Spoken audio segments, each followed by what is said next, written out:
Hello, Trailblazers, and welcome to another episode of Entrepreneur Journey. And today I am super thrilled to have Jim Britt with me today. And Jim Britt has had a illustrious career. Let's just say that. He's six-time international best-selling author, top 50 keynote speaker, top 20 life and business strategist, and has spoken in front of almost 2 million people worldwide. So I'm feeling really honored to have you today, Jim. Well, a pleasure to be here, Doug. So what I always like to do with my guests is ask them some, just getting to know you questions, some fun stuff. So let's start with that. Sure. And I thought this would be really interesting for you since you've been on so many stages. What's the funniest thing that has ever happened to you or that has happened while you were on stage? Let's see. I probably had a few funny things. Well, I remember I was in front of a large audience, couple thousand people, and I was up on stage, and I have a tendency to walk over to kind of the front of the stage and almost my feet hanging over the edge. and so I walk, for some reason I looked down, and I'd been traveling and I had a pair of black shoes and a pair of brown shoes. And I suddenly realized I had on one black and one brown. Nice. So I spent the most of the rest of the talk behind the podium. Nice. So it was pretty funny later. At that point, I'm going, oh my gosh.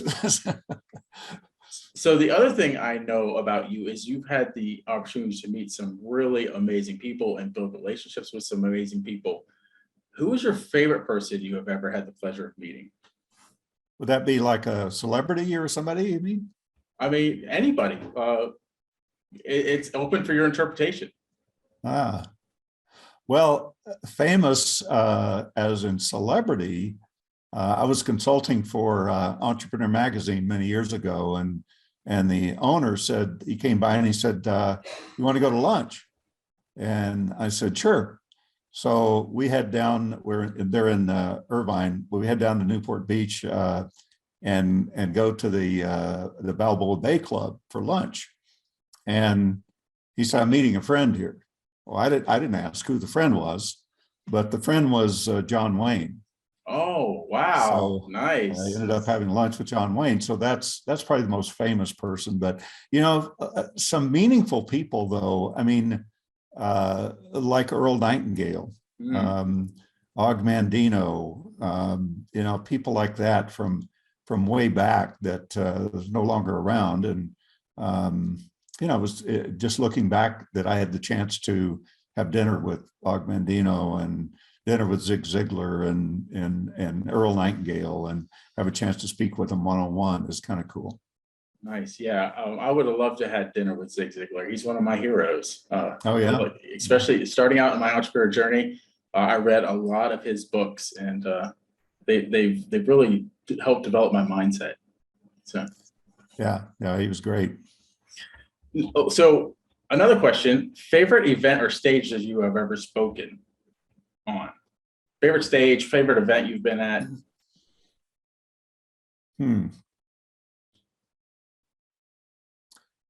Gosh, it's almost like choosing which child you like the best. Yeah. You can say all of them and we'll just go with that. But if maybe a location, maybe like a not necessarily a stage, but the place, the city that it was in or something like that. One of the most interesting one was in Dubai. Oh, nice. For about 3,500 people. Yeah. Yeah. It was very interesting because it's a different culture and pretty much everybody's dressed in white, and it was kind of cool, Yeah, I think, when you go on social media, like when people post pictures of Dubai, everything just looks so fancy and so like amazing. Like there's so many cool things to do there. Yeah, well, it is. It is fancy and it's expensive too. Yeah, nice. Well, it's on my bucket list. So, but it's a cool place. I mean, every building is like a work of art. Yeah. I think there's even a building there, like where you can go off on the top of it and golf off the top of the building. I think I saw. I don't know. I haven't seen that one, but I was at the tallest building in the world, which is a half a mile high. Wow. Yeah, you got to get on. I think it was 3 elevators to get to the top. Yeah, it was pretty cool looking down at cars, looked like ants. Yeah, like you're in a plane, right? Yeah, it is just like that. Yeah, Wow. So let's dive into your entrepreneur journey now. sure. So you, like I said, you've had an illustrious career, but we could probably take up 2 hours or more with this part of the interview. But if you could just kind of give us like the beginning where you started and just kind of some cliff notes along the way. Well, where I started, I'm a high school dropout. Didn't know what my future held for me. Didn't know what I wanted to do. I had a lot of ambition, but didn't know where to direct it. My first job was picking cotton from about 6 to 12 years old. And I realized from that working hard and just working hard only physically was not going to get you anywhere in life. Unless you just love doing it. And there's some people that love doing it, and that's fine. I didn't. I mean, I really hated picking cotton and I didn't get to keep much of the money. Most of it went to the family. So it probably arrest my parents today for child labor or something. But I learned a lot from it. It was an interesting time in my life, and it taught me a lot. And my next job was pumping gas at about 18 years old. And I did that for about a year and a half. I made $1 an hour. I worked 60 hours a week, no overtime. Wow. And I liked my job, but yet I knew it wasn't going to take me anywhere. And then my dream job was working in a factory on an assembly line down the road, but you had to have a high school diploma, and I didn't have one. I took the equivalency twice and flunked it both times. So, but long story short, a fellow came into the gas station one day. We got into conversation. Turns out he was a supervisor at the factory, and he got me in to take a test, and I ended up passing it, some kind of dexterity test, and ended up getting my job, my dream job, and worked there for 3 years. And they have 9,000 employees, and they rated everybody on an efficiency scale because if you drop below 85%, you could get fired. Above that, you're okay. Well, my efficiency my best month was 457%. Wow. So I did the work of 4.57 people, but I didn't get any more money for it. So that was it taught me a great lesson there too. But I didn't try to be the best. I tried to be my best. I always tried to beat my record. But late one night, how I got into entrepreneurship, I was working the swing shift. I got off at 12:30, and I was looking forward to the next couple of nights of my nights off. And a fellow came up to me that I'd met a couple of times in the factory there, and he stopped and he said, "Hey, Britt," he said, "you going to work in this factory the rest of your life?" And I go, "Man, I don't know, maybe." And he said, "Why don't you come go to this meeting with me?" And he said, "I think it's something we could do to make some extra money." And I said, "Well, what is it?" And he said, "I don't know." I said, "Well, I'm not going." And he said, "Oh, come on, man." He said, "They told me to take somebody with me." And he says, "I want you to go with me." I said, "No, I'm not going." And he said, "I tell you what." He said, "If you go, I'll buy the beer afterwards." I said, "Well, what time is that meeting?" So I went for the beer. I didn't go for the meeting. But little did I know in that hour that I sat through this meeting that my life was going to change. And it was a direct sales company. I ended up joining up in that, starting a business.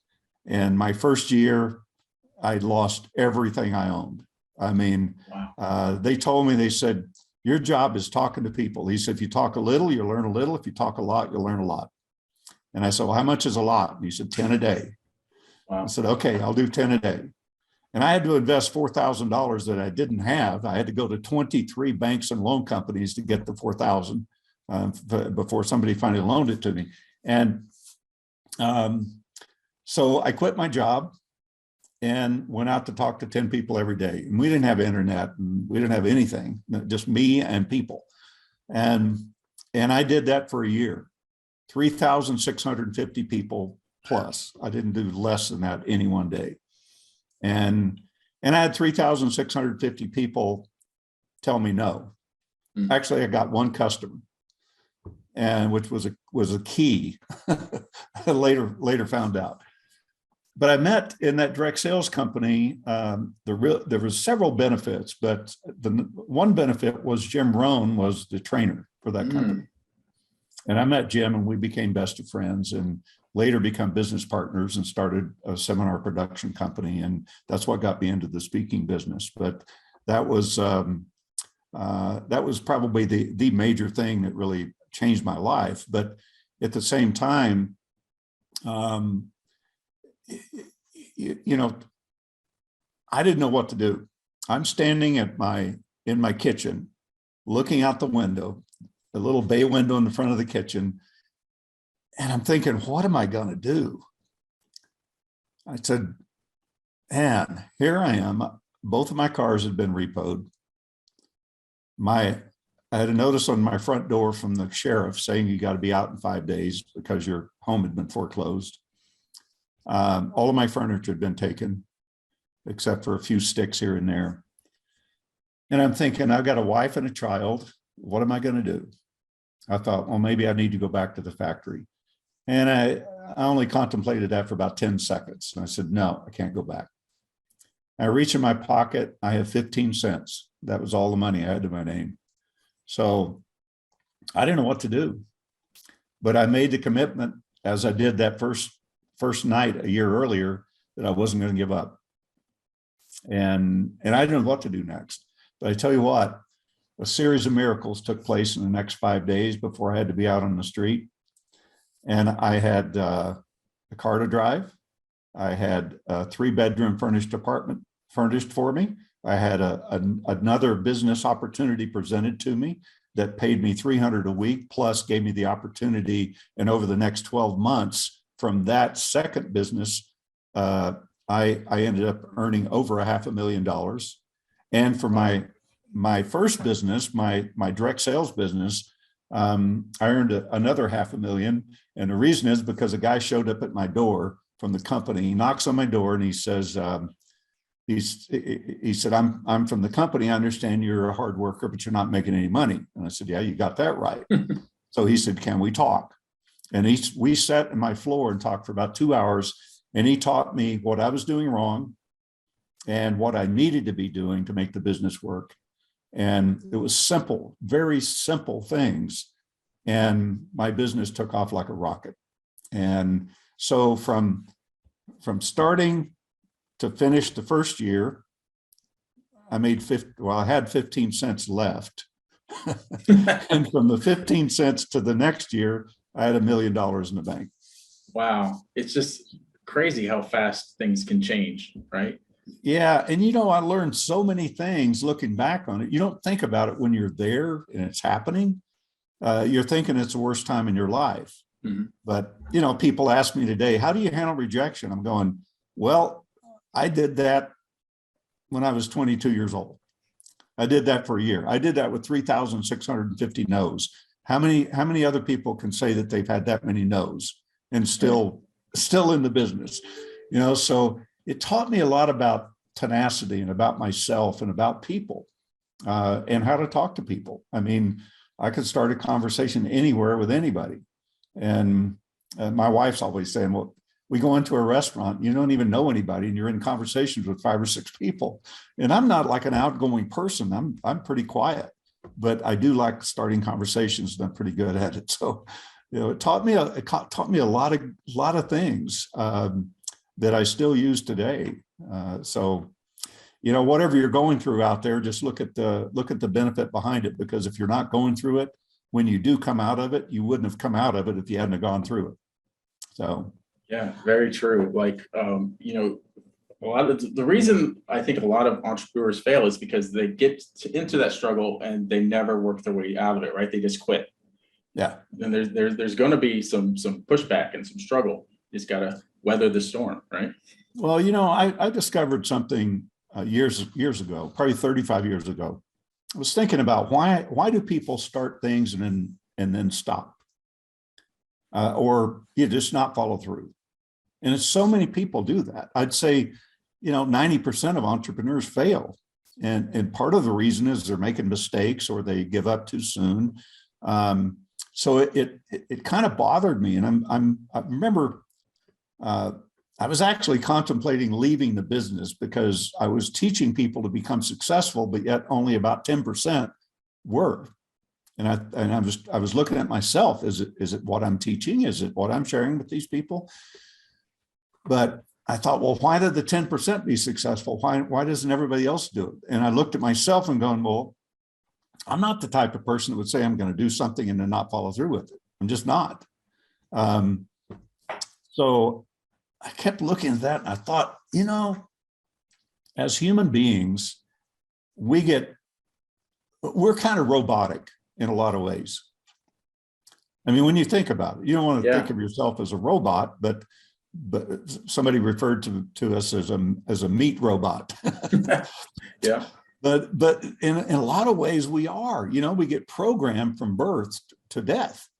And a lot of those programs are very beneficial and they become second nature, like walking and talking and driving a vehicle is a good example. You don't have to relearn to drive it every time you get in it. How you put your pants on in the morning, you do it the same every time. How you pick up your toothbrush to brush your teeth, you don't have to decide which hand to use, you already know. So it's things that we do that become somewhat robotic because we've been programmed to do them. And it would be difficult to live our lives without that. So I started thinking about that. And I thought, on the other side of that, there's got to be negative programs that become second nature and we don't know we're doing them. We just go about our lives. We have no idea. Now you might be in an abusive relationship and you're in it, but you don't know how to get out. Or if you get out, you repeat the pattern. You might be lacking financially and struggling financially all your life. And you're struggling and you want out, but you can't get out because you don't know how to get out. And it's because of those programs that become second nature. We just keep repeating them. And every time you try and fail, it becomes more frustrated. So you're actually feeding that program. You're actually making it stronger every time you try and fail. So it's so important to discover what it is that's stopping you. And, there's about a half a dozen things that I'd say traits that any one of us can develop. And they're so simple, but yet we avoid those. We don't, or well, maybe not avoid, we just don't know that these are the things you need to be successful in life. But we have these programs that stop us. So I'll give you a good example. I was talking with a fellow just recently, and it's about 3 months ago. Actually, it was the first coaching session. I said, tell me why you need coaching. He said, well, I've launched 9 businesses and they've all failed. And I said, well, at least you're consistent. But a little humor in there. But I said, well, tell me, do you know why they failed? And he said, yes, I do. He said, I took on a business partner in every one of them. Mm-hmm. And he said, and they didn't show up to do their part of the work. Some were supposed to invest money and they didn't. Some stole money from me. One stole technology. And he said, it's a mess. Every one of them destroyed the business. I said, well, tell me about your childhood. And he said, I don't think that has anything to do with my business. And I said, well, it may not, but tell me about it. And he goes, oh man, he said, I want to go there. And I knew by what he said that I didn't know it related to his business, but a lot of times it does. And I said, oh, come on, man. I said, where were you at 5 years old? And he said, well, to be honest, he said, I was abandoned. I was abandoned at 5. I said, wow, man. I said, I've got 6 sons. And I said, I can't even imagine abandoning any one of my sons. I said, in fact, my mind can't even go there to put myself in that place to imagine it. I said, what did you go through anyway? He said, well, I was terrified. I was scared. He said, I was confused. He said, I wanted somebody to talk to more than anything. And he said, and I wanted somebody with me. And he said, that's really the emotions I went through. I said, well, do you see a correlation between that and your business? And he says, no. I said, well, when you start a business, I said, there's a lot of fear involved. And it may be in some ways kind of a excited fear, but you don't know if it's going to make it or not, right? And I said, and there's certainly confusion.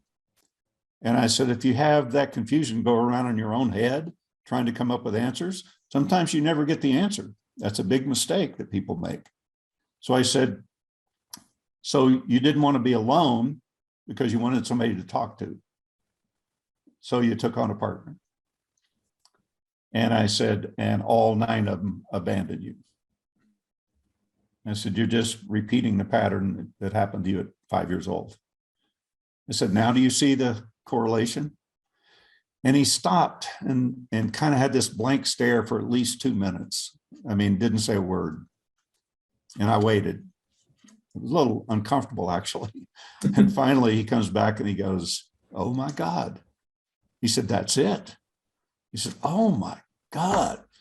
He said, I would never have gone there. I would never have thought of that. And he just went on and on. He said, I've already got my money's worth. He said, I don't need another coaching session. And he paid quite a bit for coaching.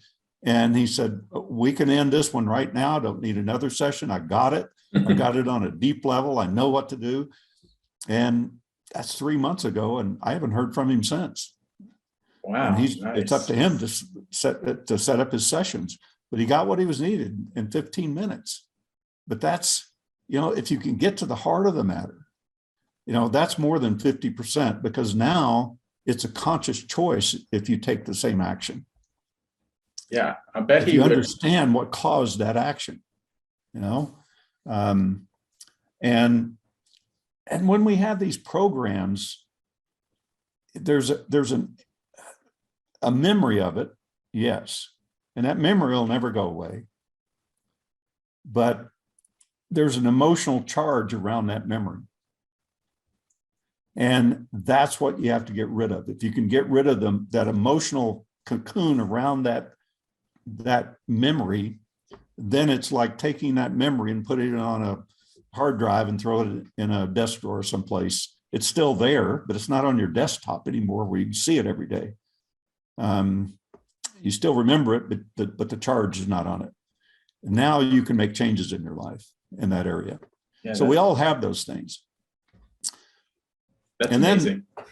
Then the six traits are very simple. And I discovered these really, I was interviewing 12 mega millionaires. They all were worth over 200 million. One was a billionaire, and they had to have started with nothing, and they were all in different industries. And by the third interview, I started to see that there were 6 traits that they all had in common. They had different ways of expressing those, but still the same thing. And I thought, wow. And as I interviewed more, the same thing. And I thought, that's the key. And I looked at myself and I thought, yeah, I have those. I have those traits. I didn't always have them, but I developed them, which means anybody can develop them. If I can develop them, anybody can. So they're very simple. Number one is a desire to change, to have something more in your life. And I think everybody has that desire. But I think that desire has to be stronger than, well, I think you have to be more disgusted about where you are to make that desire strong enough to move to the next step. Because you could walk out on the street, and any street anywhere in the world, and ask 1,000 people if they'd like to make more money. And 1,000 people would tell you yes. Even somebody making $1 million a year, they want to make 10 million. Somebody making, not a homeless person, wants the money to be able to, get off the street. So everybody wants to make more money. Everybody wants better relationships. Everybody wants to be healthy. But yet, how many actually follow through? And sometimes it's some devastating thing that changes people. But most of the time they never change. So you have to take that desire to the next step, which is making a decision. And the decision is it literally, you've heard all about mindset. Well, it is a mindset, and it determines how you show up to the world and how the world shows up to support you. It's really simple. But here's the problem. People make decisions. Let's say this circle here is a complete decision, 100% commitment. Most people leave just a little opening in that circle. Little opening there at the top, and that's their escape route. That's their excuse why it didn't work. You know, you hear people saying, well, you know, timing is not good. And, you know, I didn't have the money, or, you know, I had $9 in the bank when I borrowed $4,000, and I went to 23 banks and loan companies, and they loaned it to me. But I wouldn't give up. Right. It's out there. But there's always these excuses, you know, and I told somebody the other day, I said, you know, when God presents you with a great opportunity, he doesn't check your calendar for timing or your bank account to see how much money you have.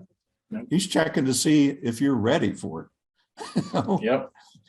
And you've just got to take action. So decision, just think about it. It determines how you show up to the world. It's so important. Because people feel your energy, they feel your intent, they feel your commitment.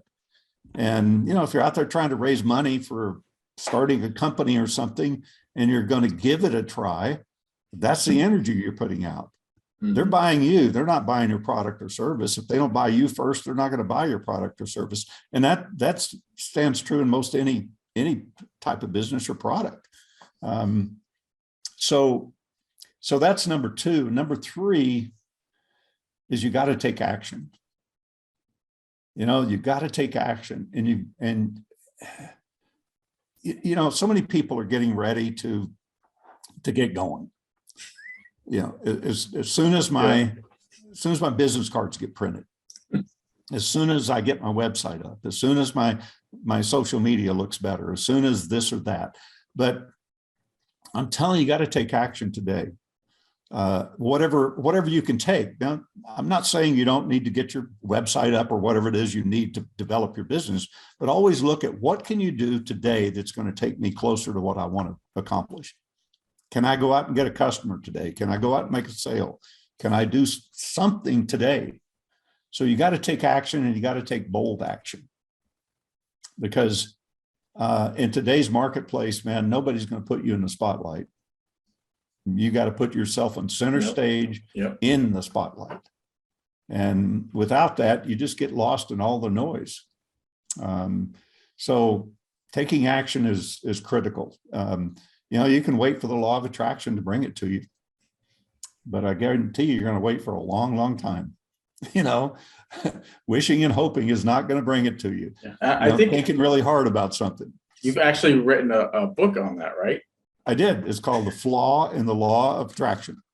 Yeah. I'm going to check that out, because I think I've read the secrets, you know, and all of that. So, well, there's some truth to it, but in the way most people think about the law of attraction, if it worked that way, we'd all be cruising on our 125-foot yacht in the Caribbean, you know. But it doesn't work that way. You can't just think really hard and imagine it and affirm it, and because there's all these programs inside that stop you. You know, I think creating something is instantaneously created, but yet we have these things that get in our way to keep us from having it appear instantaneously. Mm-hmm. You know, so, but you know, when you think about the law, we don't really attract things, I don't believe. I think we become attractive. And we also, when we make decisions to do certain things, our view of the world changes. So we see opportunities we wouldn't see before. We meet people we would have passed right by before. We don't attempt to do the things that's going to bring us that until we've decided to have it. And then we get to see it. So our whole belief system changes as well. So that's so critical. But the The next step is you've got to be willing to endure some pain. Mm. You know, if you're comfortable and you just are always comfortable, you're not growing. That's okay if you're financially independent and you don't need to grow and you're just satisfied with your life and you love what you're doing and you go fishing every day or whatever. That's okay too. But if you want to get ahead in life, if you need to move ahead and create more business, create more income, more financial independence, then it's going to be painful, because every life level or every income level requires a different you. It just makes sense when you think about it. It requires a different you. So you gotta be willing to endure that pain. So when you step out on center stage, first time I did that, actually, it scared me to death. Speaking was one of the most painful things that I ever did in my whole life. You know, it was more painful than talking to 3,650 people in a year. Stepping on stage my first time was the most painful thing ever. I actually couldn't see the audience. I could hear my voice, but I couldn't tell what I was saying. I was just hoping I was saying the right thing. Nice. It was terrifying. So, but you get better at it. You know, at some point you lose your nervousness. At least I did. You know, some people, I don't know, maybe they don't. I see people pacing back and forth before they get on stage, and they're trying to, you know, get that nervousness going in the right direction, I guess. But but you got to be willing to endure that pain if you want to change. And you know, somebody asked me what the most important thing I've learned over the last in all my years in business. I was on a panel, and I said, well, without much thought at all, I said, the ability to let go. Ability to let go. And it's so important, because we spend a huge amount of our energy and our time and our focus and our creativity focused on things that aren't working, focused on what we don't want in our lives instead of what we do want in our lives. And people say, well, you don't understand, it's hard to let go. I'm going, no, it's not. It's a choice. If I'm holding this mouse in my hand, does that mean I need to hold it in my hand for the rest of my life? No. If I'm holding a book in my hand, do I need to hold that book in my hand? No. We can lay it down. We can let it go. And it's so important, because it is a choice. You know, something happened to somebody in the past, you know, get over it. It's not happening now unless you bring it into now. So it's so critical to be able to let go. And just a few days ago, somebody said, how do you handle stress? I said, well, as far as I know, the only thing that creates stress is trying to control something beyond your control. So I basically just don't try to control things beyond my control. And start looking at that every day and see how much time we spend trying to control things that we can't control. You can't control the weather. You can complain about it. You can't control the traffic. You know, it's all of those things. We burn up our creative energy. And, you know, I think we arrive here on planet Earth with a certain amount of energy to burn up, and when it's gone, our trip gets canceled. So you got to be careful how you burn your energy. Yeah. You know? Yeah. What you had talked about being comfortable, I experienced that in my business. I had reached a certain level, and for 2 years, just cruised along. You know, I thought myself successful. I had, you know, decent life, but really internally, I wasn't comfortable. You know, I felt like there was still always that burning fire. I wanted to do more, have more impact, reach more people, help more people with their business. So I that really resonated with me, the part about being comfortable, because you may feel, if you're a high impact, high achiever type person, and you get in that comfort zone, are you really comfortable, right? Yeah. Yeah, that's so critical, to be able to be willing to do whatever it takes, to do no less than whatever it takes to get to where you want to go, whatever that is, you know. Um, yeah, I give you the last point, about I don't remember how many years ago, 35 years ago or something. This fellow he and I used to read the same books at the same time. And then we would call each other up or meet and talk about what was in the books. So we kind of learned from, if I didn't understand something, and maybe he did, and vice versa. So he had called me one day and we were discussing something that he was stuck on, and I helped him through the, understanding what it meant, at least from my perspective. And then before he hung up, he said, Jim, he said, what do you think the word resourceful means? I said, man, I don't know. I said, I guess being more productive or using your imagination.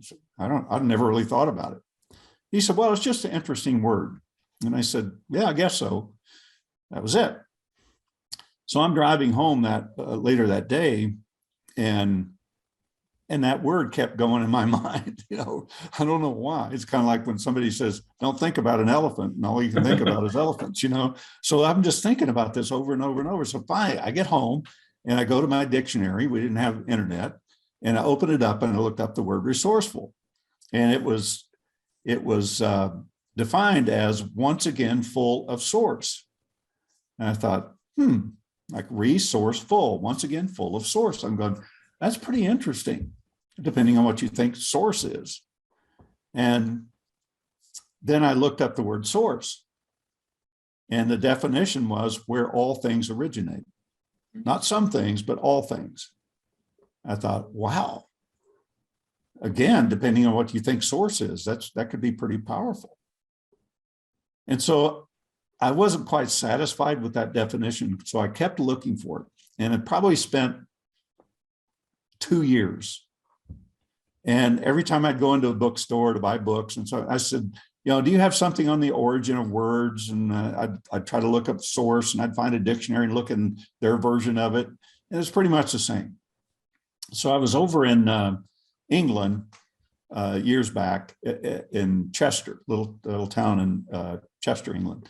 And I walking down the sidewalk, and I look kind of down this little alleyway, and I see a sign on the back door. It's an antique bookstore. And I thought, oh, I love antique books. I think I'll go in there.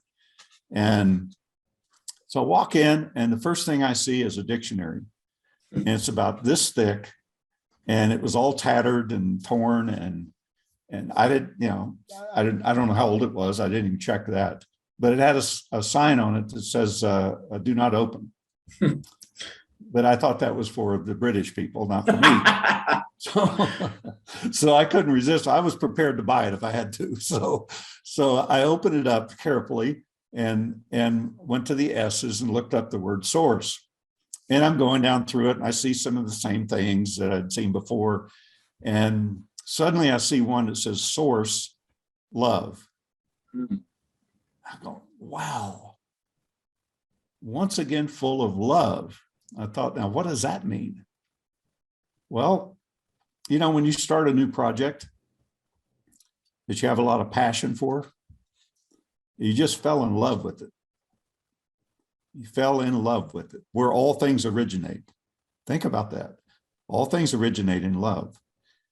So when you decide you're going to do something, or, I'm going to go fishing, or I'm going to go buy a new car, or I'm going to start a business, or I've got this, I'm going to write a book, or whatever, you fall in love with that. And that's where the creativity comes from. That's where the answers come to you, when you fall in love with it, where all things originate. That's really cool. So I was thinking, though, I thought, wait a minute. Your only other option is to fall in fear with it. And I thought, there's a flaw here. Where does fear come from? And I thought about it for maybe 2 or 3 minutes and I go, oh, we create that in love. We fall in love with fear. Ooh. Think about that one. Mm. We fall in love with the fear where all things originate. And when you're in fear, not much happens except more of the same. And fear is made up. It's proof that we can create as human beings. It's a made up story. All fears are made up stories. You know, you're on the top of a building someplace. You don't have a fear of heights. You got a fear of falling. Mm-hmm. But you haven't fell yet. So you're making the fear up in your mind of what happened if you fell. Somebody said, well, what if a bear or a lion is chasing you through the woods? I said, well, I'd probably run. Well, he said, isn't that fear? I said, no, it's me making up the fear in my mind of what's going to happen if it catches me. But he hasn't caught me yet, so I don't really know what's going to happen. You know, you make up a fear in your mind about going talking to a stranger. And you say, oh, that person's probably mean and ugly. They put me down or whatever, reject me. And you make all this stuff up in your mind. You don't even know who that person is. So we make it up. And that's what keeps us from living the life that we want to live in almost any area of our life. So, you know, let go of the fear and fall in love with what you want to do. And anything that pops up that's less than that, let it go and move on. Love that. That is really awesome. I had not heard that before. Thank you for sharing that. Yeah, my pleasure. Yeah. So any other wise words for our entrepreneurs in the audience? Well, you know, I was in Toronto a few years back, and myself and another fellow were doing an event, and we went out for a walk, and we're coming back, and we realized we walked out probably 5 miles. We realized we're running a little late. And in fact, he said, man, the event's going to start. And I said, well, the good thing is they can't start without us. So, because we are the event. I said, so we're hurried up. We're walking really fast. And I'm 6'4", so I take pretty long steps, and he was pretty close to the same. And suddenly I feel a presence right here over my shoulder. And it almost felt like somebody was like walking in step with me. And I could kind of hear his breathing. And I go to turn around, and sure enough, there's somebody walking almost in exact step with me, almost like behind my steps. He was so close to right here. And I started to turn around and go, hey, back off a little bit. But I just started to turn around, and he goes, and God created man. And then there was another voice that came out of him, totally different voice. And it said, well, I know that. He said, but then God created woman. He said, yeah, and I know that too. So he's having a conversation with himself, and I thought it was kind of interesting. He said, then God created fruit. And the other voice says, well, what does fruit have to do with anything?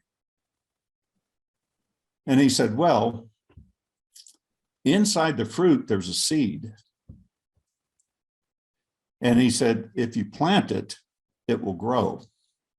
And if you don't, it won't. So think about when you're planning your dreams, what are you planting them in? Or are you even planting them? Have you made the firm decision to have what it is you're going after? If you haven't, you really haven't planted it. And if you have planted it, make sure you nourish it by keeping the weeds out and taking care of that to make sure it keeps you going in the direction you want to go, and watching it grow. Because every action you take from this point forward, once you've decided what it is you want to accomplish, is going to move you toward that or away from it. Success at anything is really that simple. Fall in love with it, make sure that you stay on track and moving in the direction you want to go. Thank you. Thank you so much. And thank you, Jim, for being on the Entrepreneur Journey today. And tell us if people want to find out more about your coaching, tell us some about your coaching programs. Well, I do a little coaching. I only take on a few clients at a time. I have an online coaching program for people that need to develop a better relationship with money, and it's a 4-month program that gives you various things to do every day and audios, videos to listen to that you get automated throughout the 4 months. It's called Cracking the Rich Code, and that's at crackingtherichcode.com.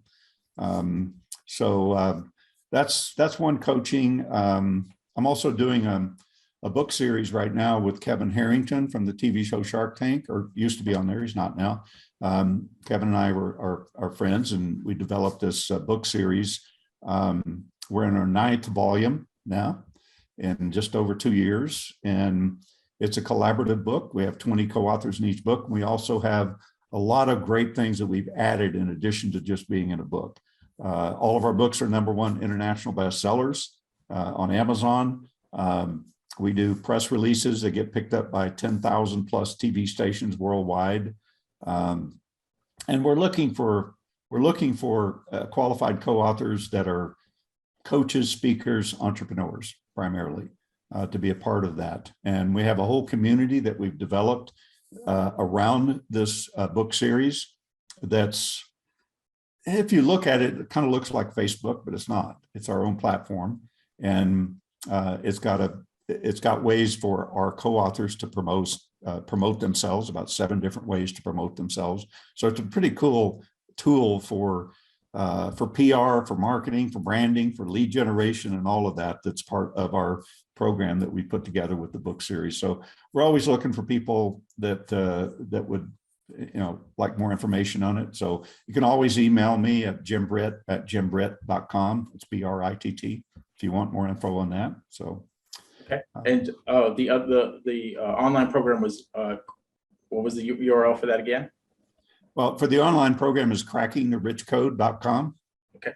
And to reach out to you about the book series, just Jim Britt at jimbritt.com. Yeah, that's BRITT, 2 T's. All right, awesome. So those links will be, if you're watching this on video, those links will be below the video. If you're listening to this on a podcast, those links will be in the show notes. So please be sure to go check those out. And once again, Jim, it has been marvelous. I've gotten so much out of this interview, and I know our audience has as well. So thank you once again. Oh, my pleasure, Doug. Thanks so much for having me. And until next time, Trailblazers, keep blazing your trail forward.